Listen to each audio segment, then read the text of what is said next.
In a way, a part of Grand Prairie history repeats itself during the school year every Tuesday night since 1951. It's 6:30 or 1830 hours. The cadet in charge marches to the center of the parade square at D Company Armory and calls out, "Squadron, fall in." The parade of 577 Squadron Royal Canadian Air Cadets of Grand Prairie, better known as the Dragon Riders, begins. The squadron motto, translated from the Latin, reads, "On the Wings of Discipline." This video scrapbook outlines the history. Over the past 70 years, several hundred high school youth from Grand Prairie and the area have been involved in the squadron and been shaped by their cadet training and experience. What began as an adjunct to the Royal Canadian Air Force during the Cold War quickly became one of the most successful youth movements in Canadian history. As their commander-in-chief, Philip, the Duke of Edinburgh, recalled, there was a very practical reason for the formation of an Air Cadet League, during the war years especially, as recruits for the Air Force. The Royal Air Force in Great Britain introduced an Air Cadet League in 1938, which grew to 200 squadrons by 1941, tied directly to recruiting aircrew. Later that year, when Canada announced its own Dominion Air Cadet program, hundreds of young men and girls lined up to join. On 11th November 1940, the Canadian Air Cadet League was promulgated in Privy Council Order 6647. The units grew to 23,000 teenagers in 315 squadrons by 1943. Eventually, 6,000 more youth joined up in the next year, and after the war, when the regular forces largely demobilized, the Air Cadets went through a major contraction, but in 1946 was begun again, when, as a result, 11,000 cadets and 155 squadrons carried on. Nevertheless, the Royal Canadian Air Force wanted to encourage air-mindedness among the young people of Canada and continued to reinforce the place of citizenship by participation in aviation. The Canadian North, after all, offered employment and adventure and the prospect of careers in civilian aviation, which also was an incentive for people to join Air Cadets and acquire some familiarity with aviation. Wherever community leaders, many of them veterans, promoted aviation, Air Cadet work was a valuable outlet for them to volunteer, and until the 1960s, young women as well as men, especially in Alberta and British Columbia, were part of the movement. As the years of the 1950s went by, the paving of local runways by the Department of Transport and regular appearance of Air Force, Army, and Navy recruiters at the Veterans Land Offices reminded Grand Prairie that it had a serious role to play in what became the Cold War, with the Civil Defense Team and Aircraft Observer Corps being formed. The construction of a radar installation for aircraft control on Saskatoon Mountain, Station Beaver Lodge, operated first by the United States, later by the Royal Canadian Air Force, would play a unique role in creating air-mindedness in the region, and also provided a base from which many could, as volunteers, supply transportation and leadership to the young people who wanted to form cadet squadrons in Beaver Lodge, Sexsmith, and Grand Prairie. In the Peace Country, the June Air Cadet-sponsored air shows of 1950 and 53, promoted in the local newspapers, gave the new squadrons in Sexsmith, Peace River, Rycroft, and Berwyn prominence and glamour, with demonstrations of marching, band concerts, inspections, and the presentation of badges by the Air Officer in Command of Northwest Air Command, RCAF, with fly-bys of RCAF planes, barnstorming, stunt flying. Canadians and young cadets at the air shows were already attracted to join, and some summer camps were being offered for cadets to travel to places like Abbotsford and Gimli, Manitoba. Grand Prairie youth between 14 and 18 years of age first joined 215 Squadron in Sexsmith in 1950, and up until 1953 there was a sub-flight of 215 Squadron, which consisted of youth and leaders from Grand Prairie. But growth was quick. 75 cadets paraded in Sexsmith, but 45 came from Grand Prairie and attended an open house in 1953. As a result, late in 1953, the Air Cadet League of Canada authorized the formation of a separate squadron, 577. Training would take place in D Company Armory, shared with the local militia unit, and later with the Army cadets. Soon they were joined by the Sea Cadets, but that is another story. That summer, 9 cadets from Grand Prairie attended Abbotsford for 2 weeks. Each promised 2 precious hours in an RCAF-supplied transport aircraft. While the Air Force provided uniforms and training, each squadron needed a community sponsor, often the Canadian Legion, but 577 found a lifelong sponsor in the Grand Prairie Rotary, initiated by Mr. Armand Kathner, first official Rotary liaison to 577, and the squadron commander, Lieutenant McMillan, also a Rotarian. The Grand Prairie chapter has faithfully provided support, funds, personnel, and in return, the squadron sometimes became the hands and feet of a variety of Rotary community projects. As one Rotarian representative, Paul Galway, later put it, there was a feeling of ownership, of close and mutual attachment between the squadron as one of Rotary's oldest community projects. One of Grand Prairie's longest-serving Rotary liaisons, William Beattie, eventually led the Air Cadet League Northwest Zone, while Paul Galway followed him at the zone level. In 1954, the Air Cadets of Alberta had 45 squadrons with a strength of 2,137 cadets. 577, for its part, averaged around 50 cadets with 8 adult officers during these years. Though it would grow to over 100 in number several times in its history, the squadron average was around 75 that attended parade nights. Often local members of the Royal Canadian Mounted Police lent their expertise, especially on the shooting range, for the marksmanship component. The Mounted Police have also, like the Rotary, played a key role in 577 life and lent more than one officer as squadron leader over the years. By the end of 1954, the squadron also had been supplied with musical instruments by the town council, and a former Army bandmaster, Stan Hillman, began instruction.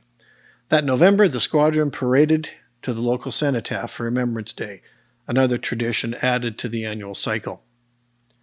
During the years, the Air Cadet look was distinctly military. They wore Air Force battle dress, learned to march as a military unit, mastered aviation and survival skills which might prepare them for a military career. And in the 1950s, there was an obvious reason for this. On several occasions, Air Force aircraft would come and visit. Air Force personnel would come and offer liaison lectures. The cadets were offered tours of these vehicles, though not rides in the aircraft, service aircraft. One exceptional day in those early years saw 2 B-25 Mitchell bombers from Edmonton's tactical squadron arrive, and over 40 cadets, after being shown the aircraft, were driven out to the golf course, then on Richmond Hill, for a bombing demonstration with flour containers. Still, the Air Cadet League reassured parents that the overall training plan was to encourage aviation, not military service, and justified its Air Force culture and discipline as the best way to ensure good quality instruction, high standards, and avoiding the pitfall, as the authorities put it, of too permissive a regime. Cadets who stuck with it were rewarded. 36 from 577 received promotions in the next few years. Several went to summer camp, and on 1st of May every year, an excitement would develop in the squadron as announcements were made over who was going to camp and who was posted to receive especially the flying training. 100 senior leadership cadets were sent to Camp Borden from across Canada, while 40 more picked from across Canada would also compete against cadets from the United States, and another 58 would be sent on exchange trips to other cadet units outside Canada. In all of these, many Grand Prairie cadets took part. From the outset of the squadron, many cadets especially attended the Western Annual Summer Camp held at Sea Island, Abbotsford, later at Penhold over the years, beginning with Murray Ford, Gordon Switzer, and James Orr. At the large summer camps held at Sea Island near Vancouver, Grand Prairie cadets often had their first far-from-home adventure, living with hundreds of cadets from across Western Canada with swimming, athletic competition, more marching, trying their hands at and mostly crashing the DC-3 simulator and experiencing those special 1 or 2 hour flights in DC-3s, later de Havilland Otters and Beechcraft Expeditors, the first of many familiarization flights held at camp and later at Grand Prairie Airport over the years. The cadets did not forget their coveted hours in the transport and training aircraft, especially at camp, where each, wearing a parachute and supplied with a small bag, just in case, were given a few precious minutes of instruction at the controls. They came home full of stunts, tales of their exploits, some permitted and some not, a deep tan, and friendships. Parents who had reservations about their children being over-prepared for war nevertheless accepted the situation, encouraged perhaps by well-known and trusted veterans in the community offering leadership, and also the addition of girls to the outfit. As many as 35 in 1955 young women served in the squadron until their part in the program was terminated in the 1960s. With their own leader, Marion Hiller, they took part in rifle drill, navigation, and signal classes. They appear in newspaper coverage of annual inspections in their Air Force tartan kilt and battle dress, reporters noting their participation in signals, first aid training, and marching. They participated under the general understanding of separate but equal, though their early, somewhat limited role, as we said, would not last. The squadron played a prominent role in the local news. National Cadet Week encouraged the Army, Sea, and Air Cadets to put their best foot forward. For the Air Cadets, this included a church parade down the main street, led by their commanding officer, with detachments peeling off to either the Roman Catholic or United Churches for service.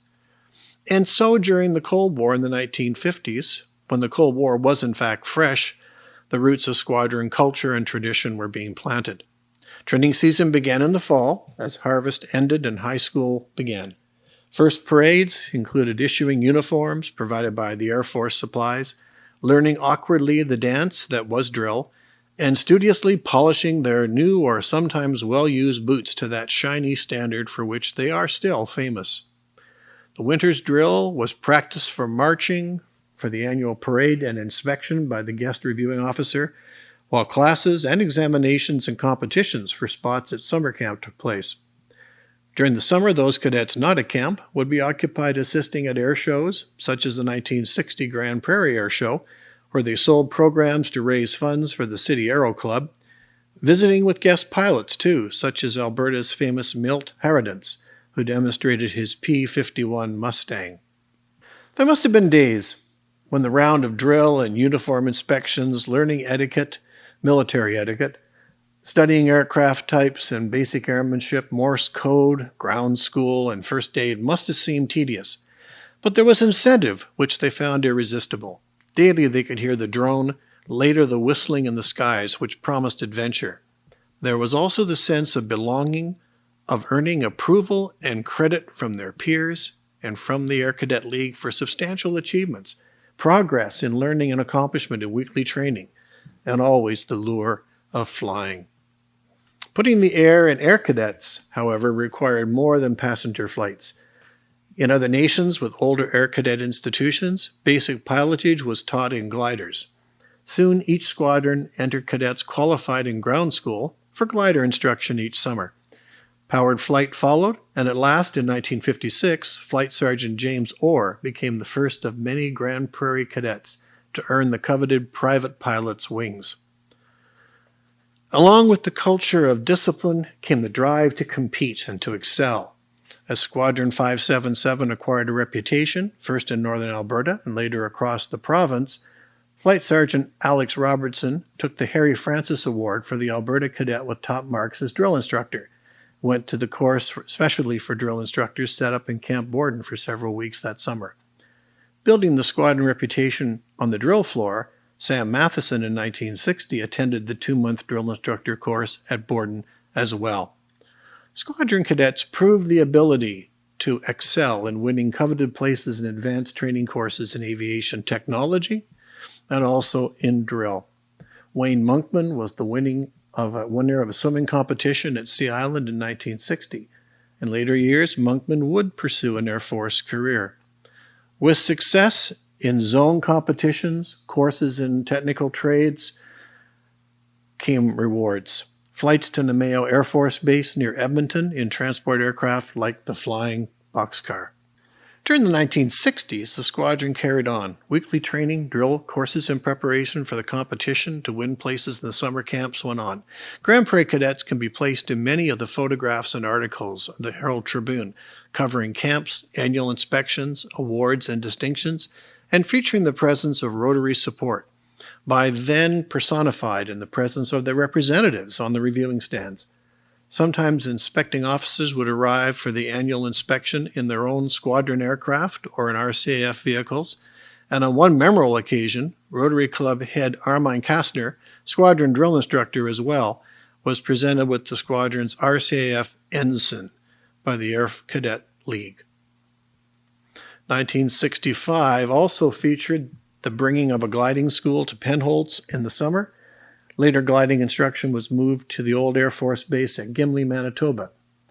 Since then, the Air Cadet League has graduated around 300 qualified glider pilots a year across Canada, and usually one of these would be from 577.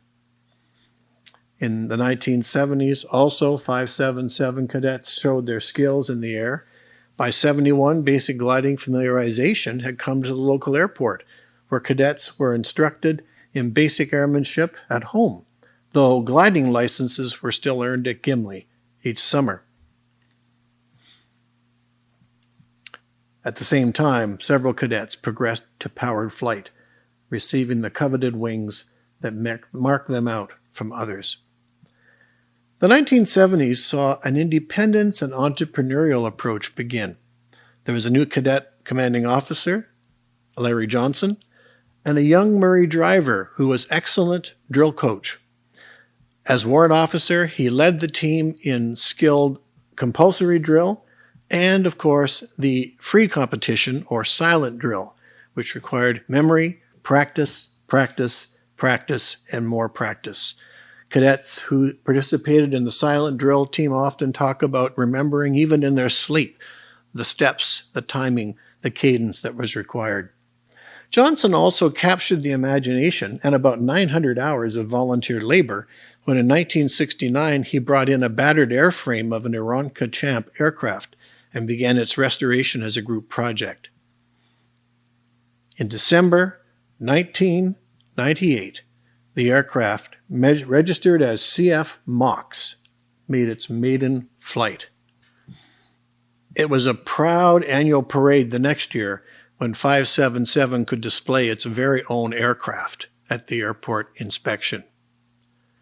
Though MOX, as it was affectionately called, was irreparably damaged in a forced landing soon after, the experiment in aviation construction especially stimulated the interest of cadets, especially Geordie Carlson, who went on to develop several home-built forms of aircraft over the years and become an entrepreneur himself in civilian aviation.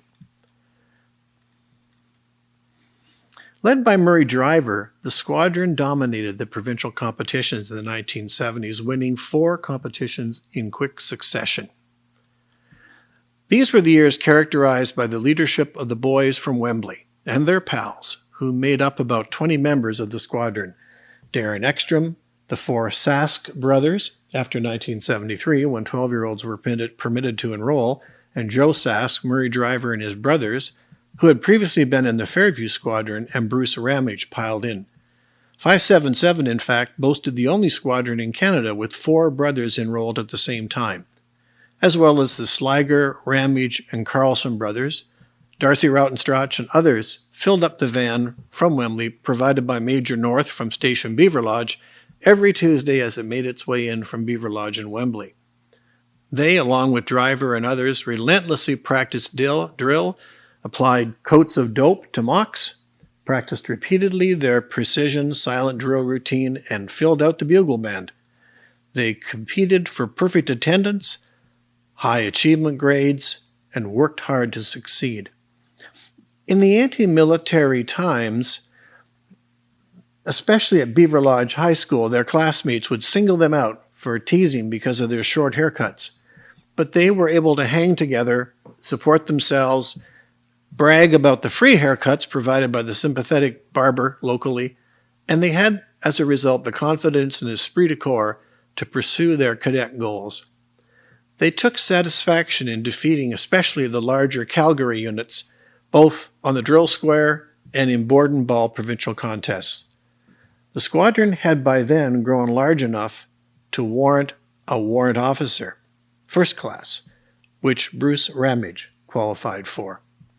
In 1975, Ralph Sleeger, Corey Lambert, and James Manning competed and completed their flight scholarships, receiving the coveted wings. Lambert graduated from the Edmonton Flying Club, which hosted the cadet school, aiming for the Air Force.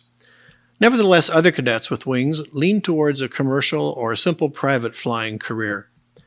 Darren Ekstrom earned his wings in 1971. Ekstrom succeeded despite a hard landing, which led to his aircraft being destroyed by fire. Having escaped injury, within 2 hours, he was back in the air. Convinced by his instructors that, like falling off a horse, the new rider must get right back on. After graduation, he was permitted to bring home his old propeller as a keepsake.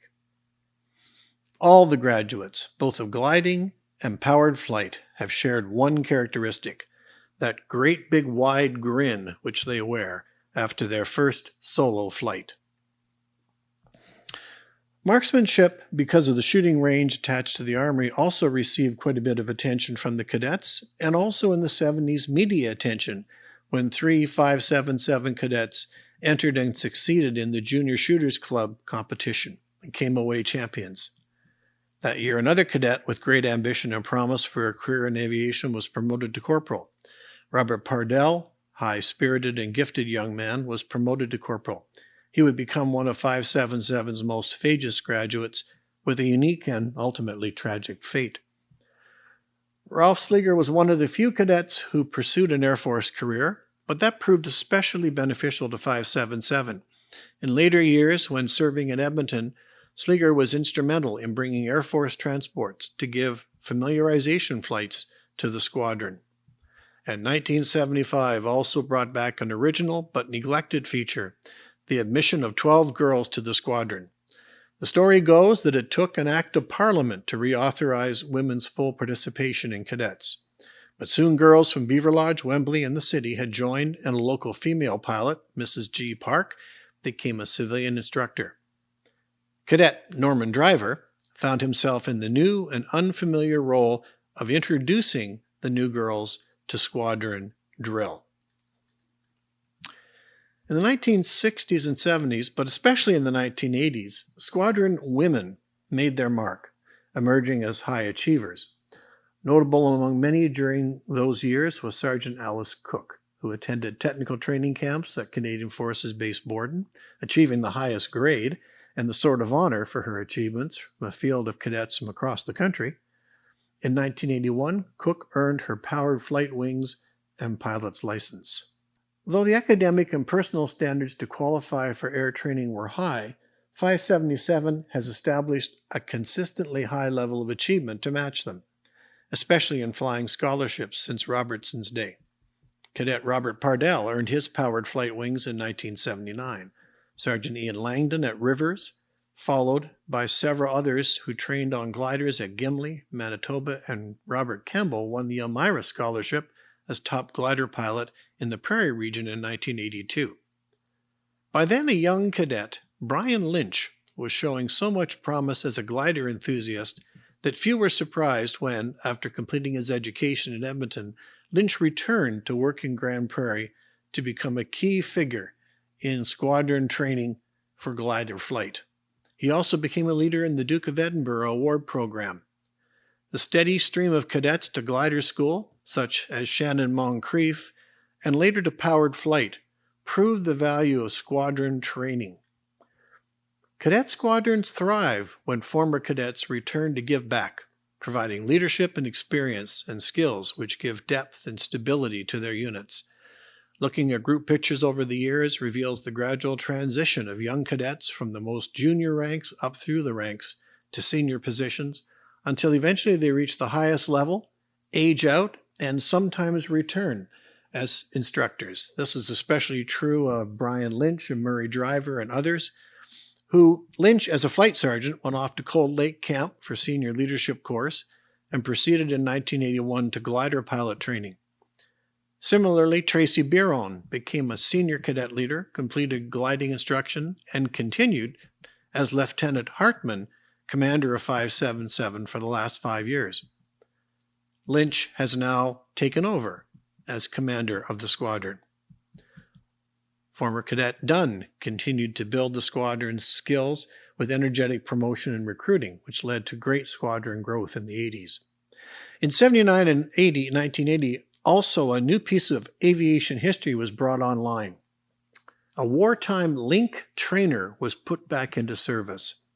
An early mechanical flight simulator for blind flying, first used in the Commonwealth Air Training Plan, the Link was a gift from the Flying Club, with blown bellows and needing other refurbishing, including an 18-foot ceiling clearance, and with real radium in the dials, which eventually led to withdrawal of the Link by safety officers. But at the time, to cadets, it was an exciting opportunity to learn instrumentation and keep flying under the hood, as they say. Cadets eagerly sought out time to practice in the cranky old simulator. Powered flight scholarships have been offered by cadets for decades, and those such as Shannon Moncrief, Dwayne Dahl, and Arbor Campbell have received top honors and provincial honors. Campbell, in fact, received the RCMP Flying Trophy.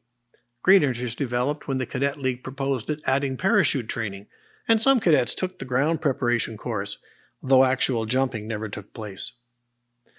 In 1980, new ground was broken when Corporal Lance Assel attended the 4-week junior leaders course at Penhold Summer Camp. Despite his cane and mobility challenges, Assel was recognized as the top male cadet on the course and was awarded the Colonel's Choice Interprovincial Award in swimming. In hindsight, his contribution to the squadron lasted long after he had graduated. 577's culture of acceptance and accommodation for youth, challenged but eager to achieve, has continued through the years, providing a level playing field where cadets are evaluated solely on their merits, for their achievement and hard work, as more than one ex-cadet can attest from their own experience. A remarkable feature of 577 history has been the contribution of families, of sets of brothers and sisters from the Sask boys on, whose families contribute a stable core and heritage as they progress from oldest to youngest up through the years, and in some cases their children return to join the squadron. During the 1980s, a new feature of squadron identity was developed, the Dragon Rider name and badge. In order to accurately represent the Royal Crown, maple leaf, squadron name, and Royal Canadian Air Cadet logo, a new pattern was authorized in Ottawa, which would include a squadron motto and a badge design. The announcement created a vigorous discussion and several drafts, as you can see, of what the Dragon Rider symbol should look like. The final appearance is on the right. During the 1980s, the Carlson brothers made their mark, especially Geordie, with his fascination with aviation mechanics. Wearing the now green uniforms, Geordie built his own collection of gliders and other home builds, which led him to a post-cadet career as an aviation entrepreneur. At the same time, other cadets, like Carlo Huckabee, were qualifying in glider flying and glider training, though not always proceeding on to military or civilian aviation careers. Under Squadron Commander Guest, winter bush survival courses were growing, led by civilian instructor at the time Fred Weir, who in 1983 added canoe trip adventures in training. Though the atmosphere involved serious sessions on how to survive in the bush after an aircraft accident, there was always time for some fun and some stunts, which created memories and campfire tales and some very interesting photographs for later years. Survival training, first aid, evacuation skills, all these things were featured. The squadron also continued to achieve in compulsory and precision drill. They developed a drum and bugle band, assisted here as hot air balloon race servants, and in winter outdoor camping at places like Bald Mountain. Those years in the 80s, therefore, were ones of high participation and high achievement. This was the period when RCAF Captain Don Fish, based in Edmonton, became the squadron liaison officer and was notorious for bringing up twin otters from the search and rescue squadron based in Namao to give familiarization flights, an unorthodox and not entirely sanctioned practice by authorities, but which kept up the enthusiasm of cadets, including future pilots and instructors such as Dwayne Dahl, Corey Lambert, Carlo Huckabee, and others who would qualify as private pilots. Later, Ralph Sleeger, an alumnus serving as RCF liaison to 577, would provide more aircraft for familiarization flying, while the drill team again dominated the parade square. The years of the 80s also included close work with Station Beaver Lodge. The RCAF's 60th anniversary, in fact, led to the squadron celebrating both that anniversary and their own success by parading at RCAF Station Beaver Lodge and continuing to produce top-rated gliding and powered flight graduates, Tracy Biron and Nadine Puckett, for example. The eventual closing, however, of Beaver Lodge Station removed a vital source of expertise in transport from both Beaver Lodge and 577. Local cable net owner Ron Thieker, an enthusiastic promoter of cadets, facilitated the merging of Beaver Lodge Squadron with 577 so that the cadet work there would not suffer. The result was a large cadet citizenship tour to the Edmonton Air Show, the Reynolds Museum Aviation Collection in Wetaskiwin. Under Thieker, 577 continued to grow from a cadre small in the beginning to a squadron of 122 cadets by 1988. In 1984, Nadine Puckett, first of three sisters, initiated the Puckett Sisters contributions and aviation achievements, winning the scholarship to take glider training at Gimli. When her turn to qualify arrived in 1989, Sister Nadine was able to witness and photograph her sister Lisa's first solo flight at Penhold Gliding School.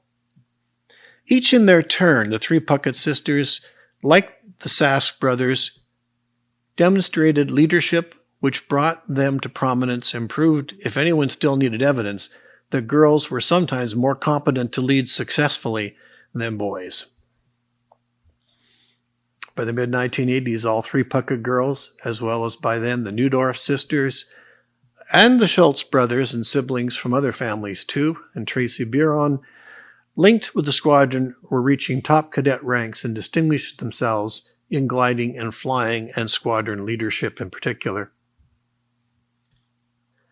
Former Commander Byron Dumont took charge of the range and marksmanship program. Dwayne Dahl was now coordinating familiarization flying, and in fact, aircraft were leaving regularly from the Grand Prairie Airport, introducing young cadets to their first experience in the air. At the same time, the cadets were involved in the Rotary Clean-a-thon in the spring, assisting in the spring cleaning of the city, which always ended with the famous hot dog barbecue. Rotary also supported and extended the simulator program, and the time and energy put by Bill Beattie and later Paul Galway into support for the Air Cadet League at zone and provincial level played a significant role in the life and the profile of the squadron. One way the squadron could reciprocate for its faithful support by Rotary was to promote its role as sponsor, as well as take part in its community benefit programs. Another way to thank the community involved providing color parties for parades and sentries for the cenotaph on Remembrance Day, a tradition that went back to the 1950s. In 1985, the squadron also signed an agreement with the Grand Prairie Soaring Society, and support from the Army, Navy, and Air Force Veterans Chapter also was initiated at this time. The Soaring Society's interest in cadet gliding owed much to Walter Mueller, who had been a gliding cadet himself in his youth back in Germany, while Brian Lynch, along with Don Fish, acquired a powerful winch and an airstrip at Donnelly for glider instruction. 1987 was a highlight for many cadets when the new squadron commander Ron Thieker invited former cadet Robert Pardell to visit the squadron. By now a flying instructor at Moose Jaw with the RCAF, Pardell brought a CL-41 Tudor jet to the Grand Prairie Airport and provided the squadron with detailed up-close cockpit tours and briefings on Air Force flying. For those who remembered the high-spirited cadet in those early years, it was a satisfying outcome which justified their efforts for cadets. Thus, it was an especially sad day the next summer when the Air Force announced that Pardell had been killed in crash at Moose Jaw. The Pardell family has created a memorial scholarship for cadets entering flight training, which is awarded at the annual inspection and parade each year. Another event facilitated by the Air Force was the parade and inter-squadron sports competitions, sometimes at Station Beaver Lodge and sometimes during squadron tours of Cold Lake Air Force Base.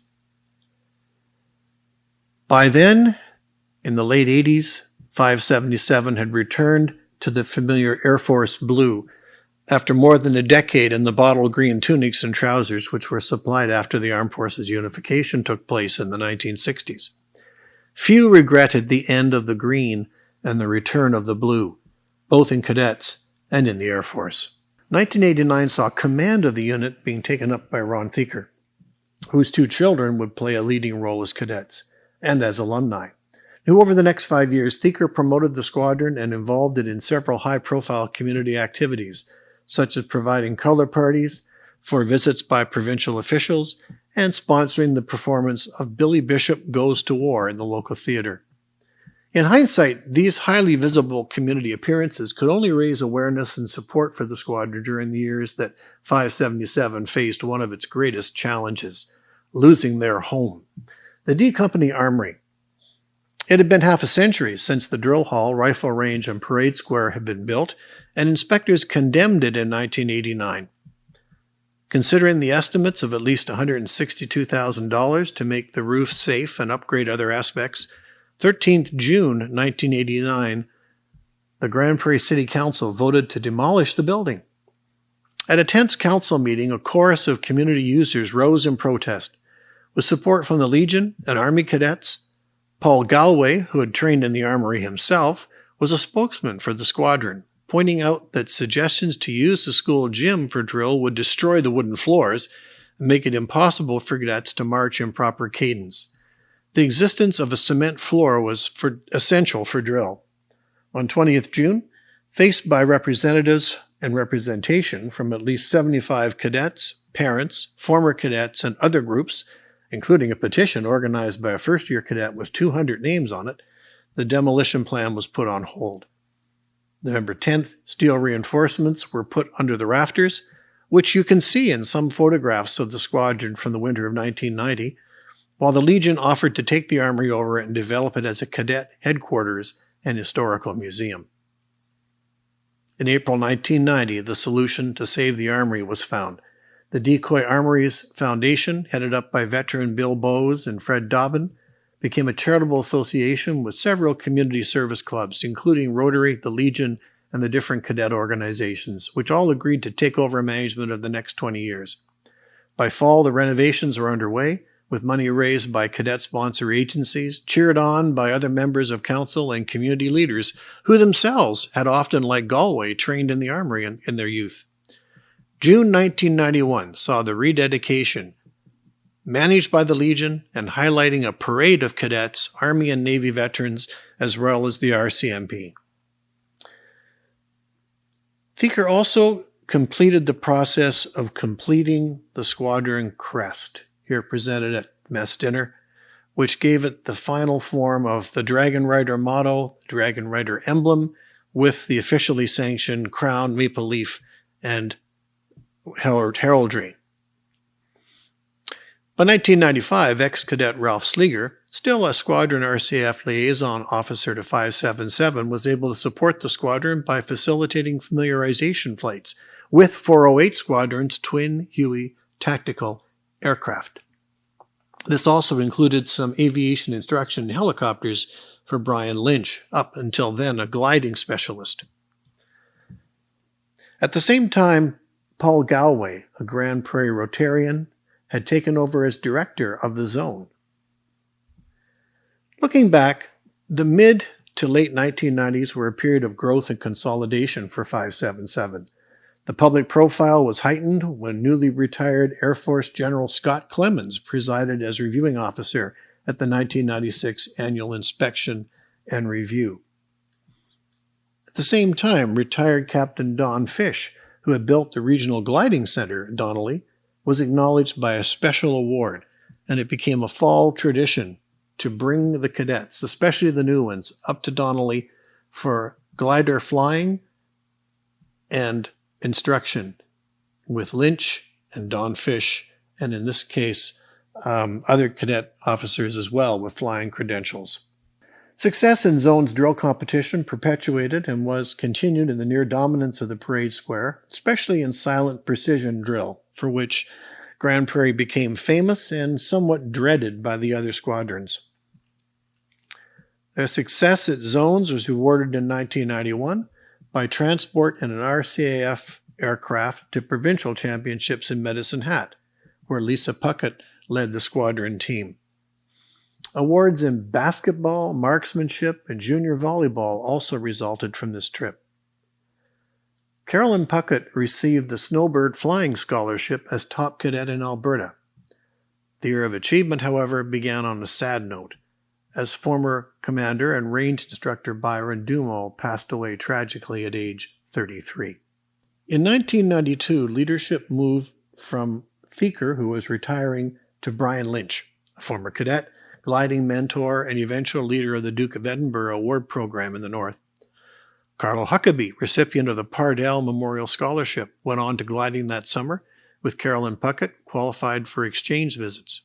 Puckett completed the year as fully qualified glider and private aircraft pilot, scoring the highest Ministry of Transport examination grades.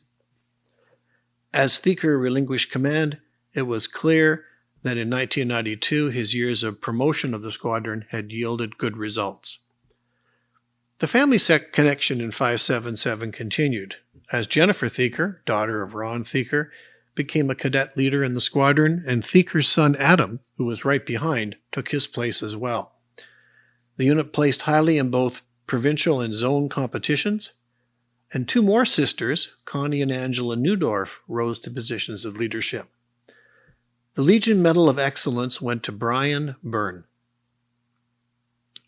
A contribution by two cadets to assist as pallbearers at the funeral of a former cadet's family was also greatly appreciated as a gesture of sympathy from the squadron. In 1994, gliding received a boost with sympathetic coverage in the Herald Tribune featuring Ryan Powell and recognizing the value of the linkage to the local soaring society. Powered flight instruction saw Amanda Tyler proceed to flying school at Saskatoon that summer. And so 577 continued its annual round of muster, drill, instruction, study for camp qualifications, survival exercises, bands, and drill training with the occasional mess dinner thrown in. A highlight was the winter visit and familiarization flights. And, of course, in the summer camps, the gathering of all its cadets in the large parade at Penhold.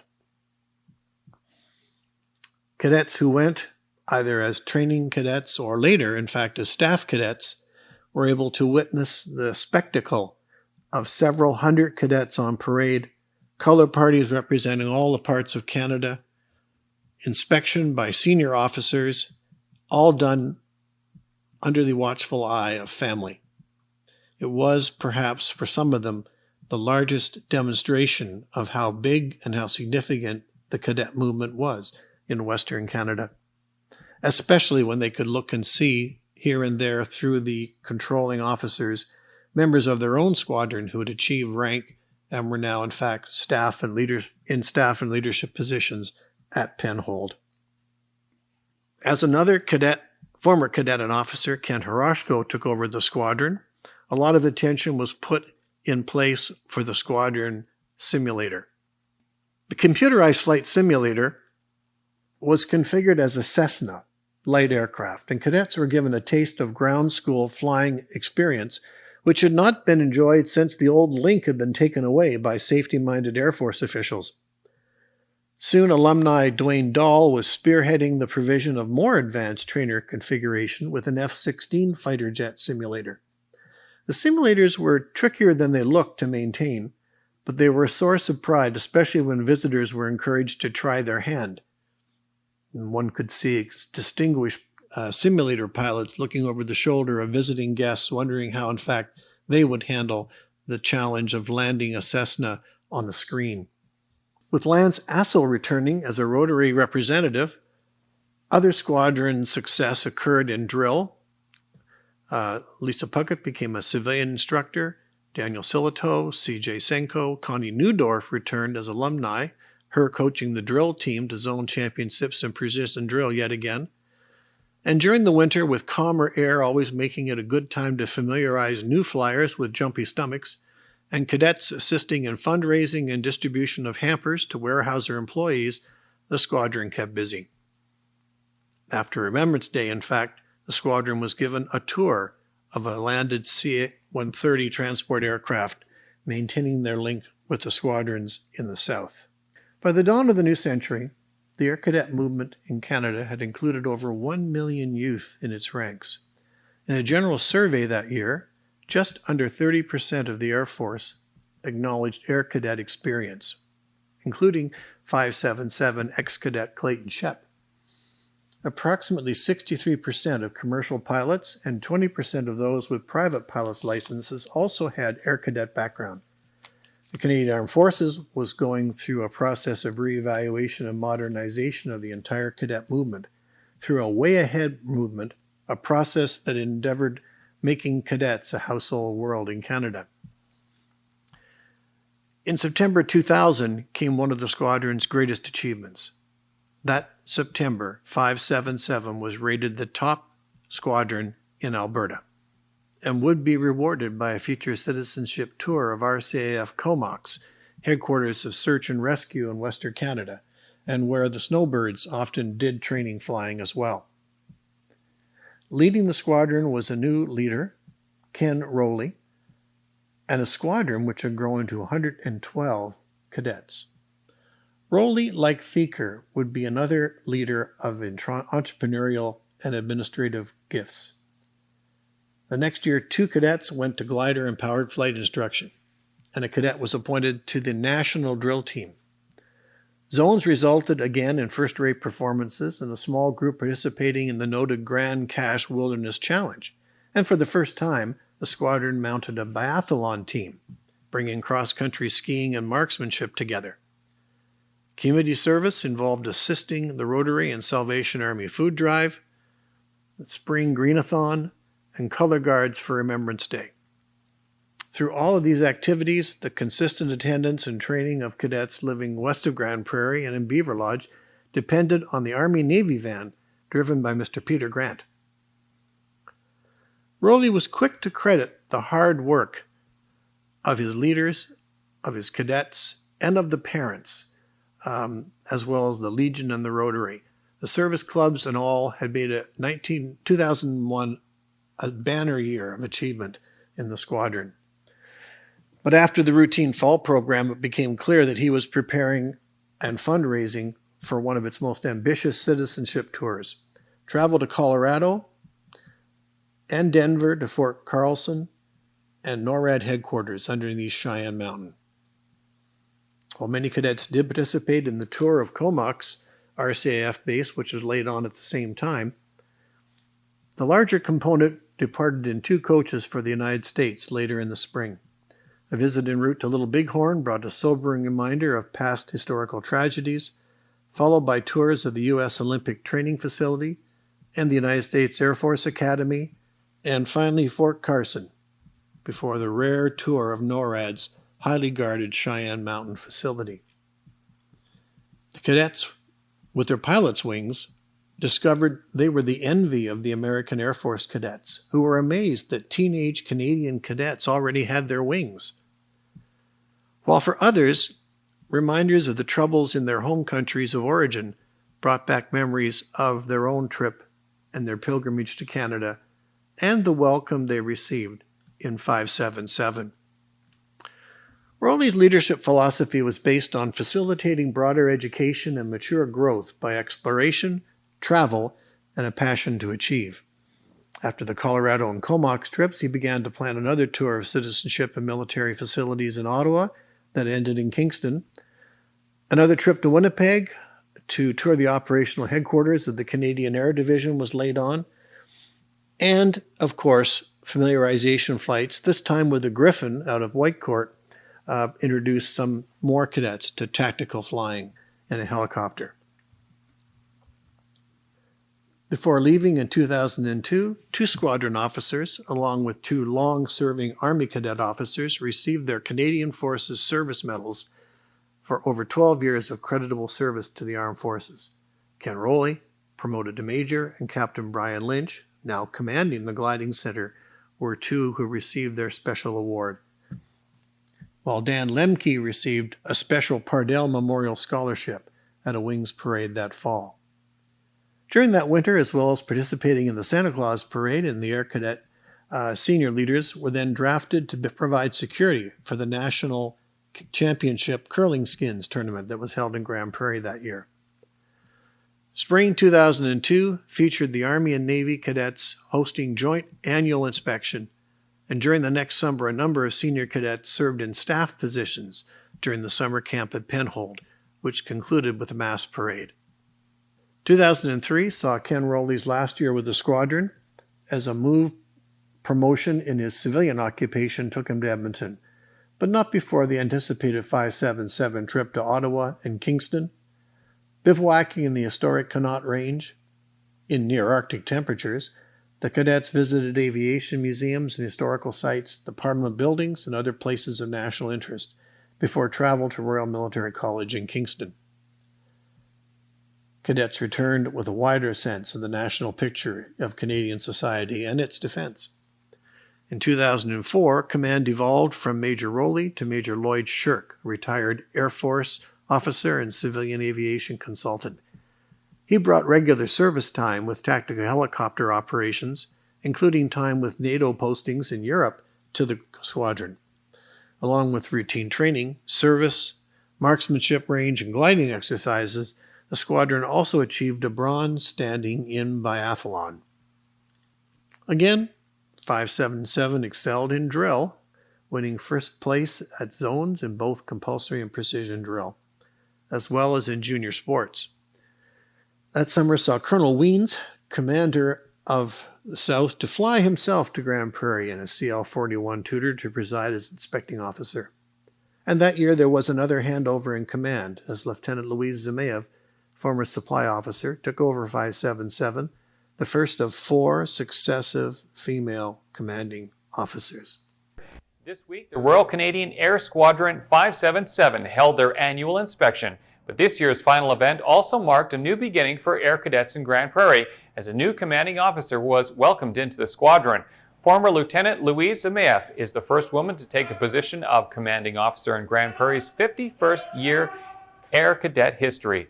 Zemaev has been involved with cadets for 10 years and says that she's looking forward to the new challenges ahead of her. You know, it's kind of scary, but by the same token, I think it's a real privilege. This is such an awesome squadron, and it is such an awesome program that, you know, a person just has to feel that it's a privilege to be in front of those kids and leading them and guiding them, and the staff as well. The Canadian cadet movement began in the 1940s as a recruitment tool to get young men to join the military. Females didn't become involved in the program until 1975. Although the purpose of the cadets has changed over the years, the main elements remain the same. The purpose is not to put them into the military now, but it's to create good leaders and good citizens for the country, but also to give them an interest and give them a side of the military, the flying side of it, of course, because we are air cadets. So that's what it's about now. We do a lot of citizenship stuff, we do a lot of leadership stuff, physical fitness, and the kids just come out. It's a really awesome youth program that's a lot of fun. As in previous years, training in 2005 required more than the cadre of uniformed officers and instructors. Each year, several alumni returned to give leadership, such as Jeff Bush, Mike Zamaev, Danielle Silito, Josh Clausen-Vavrik, and Dan Lemke. During the year, the squadron held a large winter bush survival exercise, and the team went to the provincial biathlon competition held in Grande Prairie. Spring saw a major citizenship tour, a trip to Victoria and Esquimalt Naval Base. The trip exposed the cadets to railway travel through the Rockies, tours of various sites in Victoria, including the legislature, and a tour of Esquimalt Naval Base with a visit, tour, and presentation by officers of HMCS Algonquin, where the naval culture's differences and service conditions, especially confined space, were an eye-opener to the Air Force cadets. Later that summer, cadets assisted at the 2005 Grande Prairie Air Show. After several busy years in 2006 and 2007, another ex-cadet serving with the RCMP detachment, Brandy Boychuk, took over 577, infusing again new energy. By 2009, the squadron was winning again in zone drill competitions, demonstrating that drill was indeed a team activity that required self-discipline, attentiveness, steadiness, and building confidence.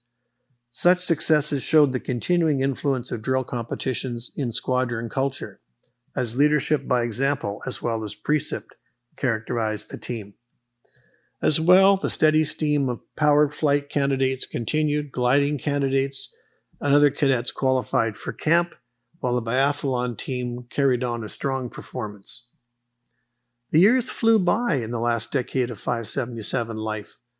A new aerospace course at Gimli was mounted and 2 cadets attended that, and 577 took first in male biathlon at zones and placed 4th at provincials. 1 cadet, brand new to the sport, was sent to the national team, a feat which he would repeat on 2 more occasions. Again, at zones, the squadron dominated drill, now 12 years undefeated in precision, and placed highly in marksmanship. Squadron placed 2nd in zone sports. And 2011 brought new challenges and achievements. A large invitational band and drill competition in Calgary led to placing the 577 band at the top, being invited to play in the Calgary Stampede, leading with 577's band leader in charge. The band became a new and prestigious component of the squadron, contributing to squadron growth from just under 8 in the band to 100 in the squadron and 18 to 20 members in the band. 2012 brought another exciting citizenship opportunity, this time to Europe, as 65 Army and Air Cadets from 577 and the Army Cadet Unit traveled to the battlefields of World War I at the Somme and Vimy Ridge. The editor of the Daily Herald Tribune facilitated the fundraising by inviting cadets to sell subscriptions and donated a portion of the travel fund, while the Rotary contributed a large grant. At Beaumont-Hamel, scene of the Newfoundland Regiment's sacrifice, Army cadets laid a wreath, while the GP Air Cadets carried the signature quilt in parade through the village of Guillanchy-en-Goële on their way to Vimy. Morgan Weevil received the newest Air Cadet League Award, the David Hornell Air Search and Rescue Scholarship, to further his aviation training, and Tyler Chappell received the Queen Elizabeth Diamond Jubilee Medal. 213 saw the squadron celebrate its 60th anniversary with a large mess dinner, bringing back alumni and former officers from all over Western Canada. 3 cadets also received pins from the Duke of Edinburgh's award. Another public recognition of the excellence of the squadron's band and drill team came during the military Calgary Tattoo, when they were invited to participate. Though it had struggled over the years as interest and the number of cadets with instruments and instrumental background rose and fell, by now the band had become an established part of squadron life. 2014 saw the new tradition of major international travel carry on as the citizenship tour that Boychuk led took the squadron to the United States Northeast seaboard. A total of 44 cadets visited historical, naval, and military sites in Boston, New York, Philadelphia, and Washington. The cadets, besides the fun and adventure of foreign travel, had their perspective and historical knowledge considerably enlarged. Already that winter, the biathlon team had taken the bronze medal in the provincial cadet competition in Camrose. As a new RCMP posting moved Commanding Officer Boychuk out of Grand Prairie, command fell to Tanya Owens. The 2015 annual inspection saw Tara Nazedkin awarded the Legion Medal of Excellence and the Miller Memorial Award. 2 other cadets had already received Duke of Edinburgh awards from the Lieutenant Governor at the Edmonton ceremony. Captain Brian Lynch was also honored when the Duke of Edinburgh personally presented him with the Prince Philip Award for his 20 years of service. Under Owen's leadership, the autumn survival exercise, dubbed Operation Red and Gold, was held jointly with 755 Squadron. 2 cadets were sent to Ottawa for a leadership symposium. Along with the winter biathlon competition, the squadron placed highly, as was usual, in drill and band, as well as effective speaking at the provincial competitions, and placed 3rd in the marksmanship provincial range contest. 5 received from Prince Edward Duke of Edinburgh awards, including the gold pin at the Edmonton ceremony. Trips for training and citizenship were carried out to Moose Jaw and Edmonton. Glider scholarships examinations were held, drill and sports, biathlon competitions, and another extensive spring survival exercise, as well as a 2-day competition in survival skills were conducted too. Some also participated in a joint trip to Italy with 755 Squadron. 2 cadets also qualified for the Duke of Edinburgh Awards. It was a time of steady accomplishment and pride, with a strong squadron identity. The 2018 annual inspection brought back a special guest and reviewing officer. As one of the first 577 cadets, retired Chief Warrant Officer Stan Monkman arrived as inspecting officer. With his brother Wayne, Monkman had joined the squadron in 1954, later graduating into a military career with the Air Force. By then, Tracy Hartman, who as Tracy Biron had been a cadet in the 1980s, was in command, the 4th female commander at the squadron in succession.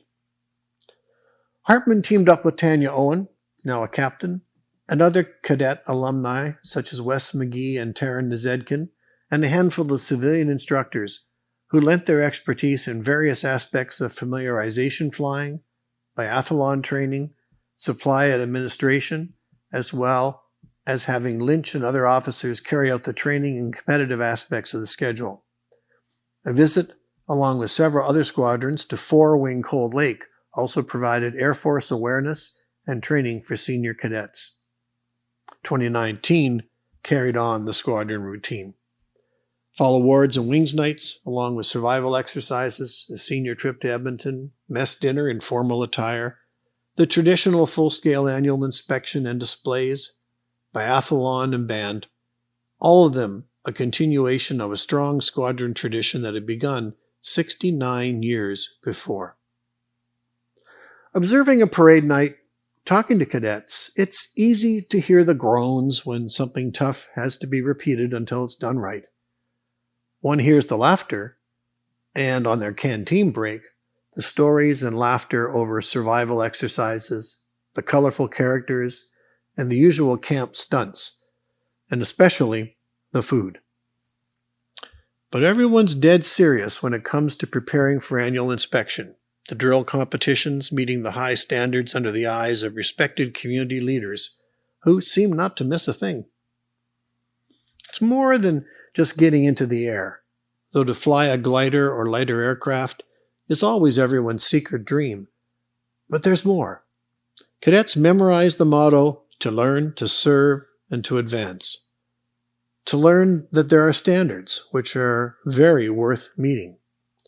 To interact and to learn from officers and leaders who are willing to devote their hours, days and summers to help them improve, and knowing that most of their leaders once were cadets themselves, who get it. And to know their parents' committees are behind them too. Parental faithfulness, cheerfulness, willingness to drive them is essential, to act as chaperones and to contribute their own skills from first aid to administration. That, along with a dependable and dedicated rotary sponsor, which will call on them from time to time to brief the club on squadron and personal progress. And yes, there is a standard to be met. Cadets may seem to be carefree and fun-loving, but many will become leaders who will impart standards of dress and drill as part of their teamwork that is a squadron. One can imagine the question from a warrant officer, what would happen, cadet, if everyone turned up for parade with socks like that? Because a squadron is a team. And a squadron is a family, which takes pride in each other's members' accomplishments. And a squadron is a community, which takes in the youth in one time and place, and every year gives back to the community young leaders who have acquired confidence, a wider vision, a greater sense of the country, its foundations, and their own place in it. So that even when they reach the age where they must move on to other things, the cadet experience, the discipline that gave them wings, remains, and always with the pride of achievement. For 70 years, 577 has been that community within our community.